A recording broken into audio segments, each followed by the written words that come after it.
Pedagogía de la autonomía. Saberes necesarios para la práctica educativa. Por Paulo Freire. 3. Primeras palabras.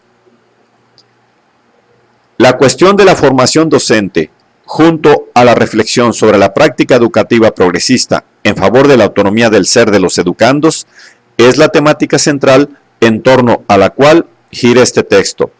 Temática a la que se incorpora el análisis de los saberes fundamentales para dicha práctica, y a los cuales espero que el lector crítico añada algunos que se me hayan escapado o cuya importancia no haya percibido. Debo aclarar a los probables lectores y lectoras lo siguiente. En la misma medida en que esta viene siendo una temática siempre presente en mis preocupaciones de educador, algunos de los aspectos aquí discutidos no han estado ausentes de los análisis hechos en anteriores libros míos. No creo, sin embargo, que el regreso a los problemas entre un libro y otro, y en el cuerpo de un mismo libro, enfade al lector, sobre todo cuando este regreso al tema no es una pura repetición de lo que ya fue dicho. En mi caso personal, retomar un asunto o tema tiene que ver principalmente con la marca oral de mi escritura, pero tiene que ver también con la relevancia que el tema de que hablo y al que vuelvo tiene en el conjunto de objetos a los que dirijo mi curiosidad. Tiene que ver también con la relación de cierta materia tiene con otras que vienen emergiendo en el desarrollo de mi reflexión. Es en este sentido, por ejemplo, que me aproximo de nuevo a la cuestión de la inclusión del ser humano, de su inserción en un permanente movimiento de búsqueda, como vuelvo a cuestionar la curiosidad ingenua y crítica, que se vuelve epistemológica. Es en este sentido como vuelvo a insistir en que formar es mucho más que simplemente adiestrar al educando en el desempeño de destrezas. ¿Y por qué no mencionar también la casi obstinación con que hablo de mi interés por todo lo que respecta a los hombres y a las mujeres, asunto del que salgo y al que vuelvo con el gusto de quien se entrega a él por primera vez? De allí la crítica permanente que siempre llevo en mí a la maldad neoliberal, al cinismo de su ideología fatalista y a su rechazo inflexible al sueño y a la utopía.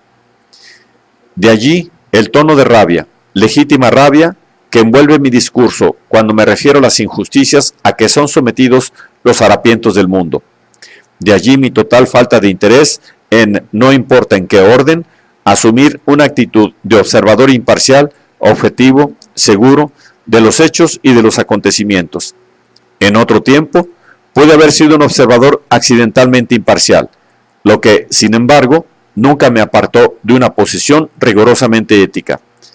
Quien observa, lo hace desde un cierto punto de vista, lo que no sitúa al observador en el error.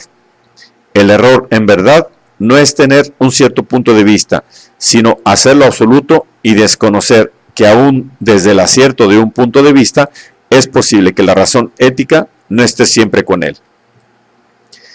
Mi punto de vista es el de los condenados de la tierra, el de los excluidos. No acepto, sin embargo, en nombre de nada, acciones terroristas, pues de ellas resultan la muerte de inocentes y la inseguridad de los seres humanos. El terrorismo niega lo que vengo llamando ética universal del ser humano. Estoy con los árabes en la lucha por sus derechos, pero no pude aceptar la perversidad del acto terrorista en las Olimpiadas de Múnich. Me gustaría, por otro lado, subrayar para nosotros mismos, profesores y profesoras, nuestra responsabilidad ética en el ejercicio de nuestra tarea docente. Subrayar esta responsabilidad igualmente para aquellos y aquellas que se encuentran en formación para ejercerla. Este pequeño libro se encuentra atravesado o permeado en su totalidad por el sentido de la necesidad, por el sentido de la necesaria eticidad que connota expresivamente la naturaleza de la práctica educativa, en cuanto práctica formadora. Educadores y educandos no podemos, en verdad, escapar a la rigurosidad ética, pero es preciso dejar claro que la ética de que hablo no es la ética menor, restrictiva, del mercado, que se inclina obediente a los intereses de lucro. En el nivel internacional comienza a aparecer una tendencia a aceptar los reflejos cruciales del nuevo orden mundial, como naturales e inevitables. En un encuentro internacional de ONG, uno de los expositores afirmó estar escuchando con cierta frecuencia en países del primer mundo la idea de que criaturas del tercer mundo, acometidas por enfermedades como diarrea aguda, no deberían ser asistidas, pues ese recurso solo prolongaría una vida ya destinada a la miseria y al sufrimiento. No hablo, obviamente, de esta ética. Hablo, por el contrario, de la ética universal del ser humano, de la ética que condena el cinismo del discurso arriba citado, que condena la explotación de la fuerza de trabajo del ser humano, que condena acusar para oír decir, afirmar que alguien dijo A sabiendo que dijo B, falsear la verdad, engañar al incauto, golpear al débil y al indefenso, sepultar el sueño y la utopía, prometer sabiendo que no se cumplirá la promesa, testimoniar mentirosamente, hablar mal de los otros por el gusto de hablar mal. La ética de que hablo es la que se sabe traicionada y negada en los comportamientos groseramente inmorales como en la perversión hipócrita de la pureza en puritanismo. La ética de que hablo es la que se sabe afrontada en la manifestación discriminatoria de raza, género, clase. Es por esta ética inseparable de la práctica educativa, no importa si trabajamos con niños, jóvenes o adultos, por la que debemos luchar. Y la mejor manera de luchar por ella es vivirla en nuestra práctica, testimoniarla con energía a los educandos de nuestras relaciones con ellos. En la manera en que lidiamos con los contenidos que enseñamos, en el modo en que citamos autores con cuya obra discordamos o con cuya obra concordamos. No podemos basar nuestra crítica a un autor en la lectura superficial de una u otra de sus obras. Peor todavía, habiendo leído tan solo la crítica de quien apenas leyó la solapa de uno de sus libros. Puedo no aceptar la concepción pedagógica de este o de aquella autora, y debo incluso exponer a los alumnos las razones por las que me opongo a ella, pero lo que no puedo en mi crítica es mentir, decir mentiras acerca de ellos. La preparación científica del profesor o de la profesora debe coincidir con su rectitud ética. Cualquier desproporción entre aquella y esta es una lástima. Formación científica, corrección ética, respeto a los otros, coherencia, capacidad de vivir y de aprender con lo diferente. No permitir que nuestro malestar personal o nuestra antipatía con relación al otro nos hagan acusarlo de lo que no hizo. Son obligaciones a cuyo cumplimiento debemos dedicarnos humildemente, pero perseverantemente. No es solo interesante, sino profundamente importante, que los estudiantes perciban las diferencias de comprensión de los hechos, las posiciones a veces antagónicas entre profesores en la apreciación de los problemas y en la formulación de las soluciones. Pero es fundamental que perciban el respeto y la lealtad con que un profesor analiza y critica las posturas de los otros. De vez en cuando, a lo largo de este texto, vuelvo al tema. Es que estoy absolutamente convencido de la naturaleza ética de la práctica educativa, en cuanto a práctica específicamente humana. Es que, por otro lado, nos hallamos de tal manera sometidos a la perversidad de la ética del mercado, en el nivel mundial y no solo en Brasil, que me parece ser poco todo lo que hagamos en la defensa y en la práctica de la ética universal del ser humano. No podemos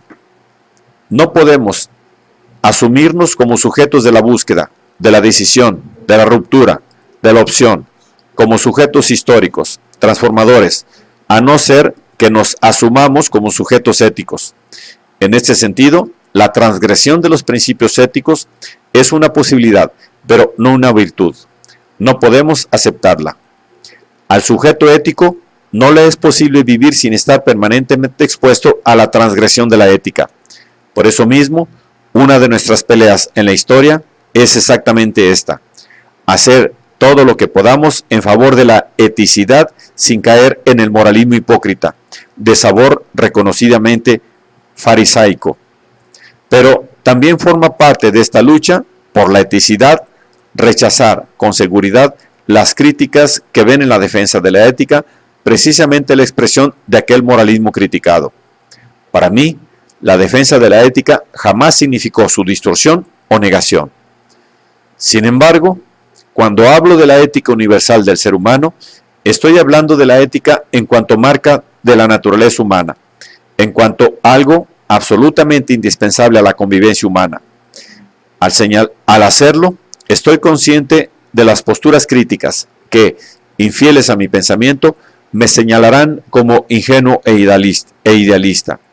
En verdad, hablo de la ética universal del ser humano, de la misma manera en que hablo de su vocación ontológica para hacerlo más, como hablo de su naturaleza que se constituye social e históricamente, no como un a priori de la historia. La naturaleza, por lo que la ontología vela, se gesta socialmente en la historia. Es una naturaleza en proceso de estar siendo con algunas connotaciones fundamentales sin las cuales no habría sido posible reconocer la propia presencia humana en el mundo como algo original y singular. Es decir, más que un ser en el mundo, el ser humano se tomó una presencia en el mundo, con el mundo y con nosotros. Presencia que, reconociendo la otra presencia como un no yo, se reconoce como sí propia.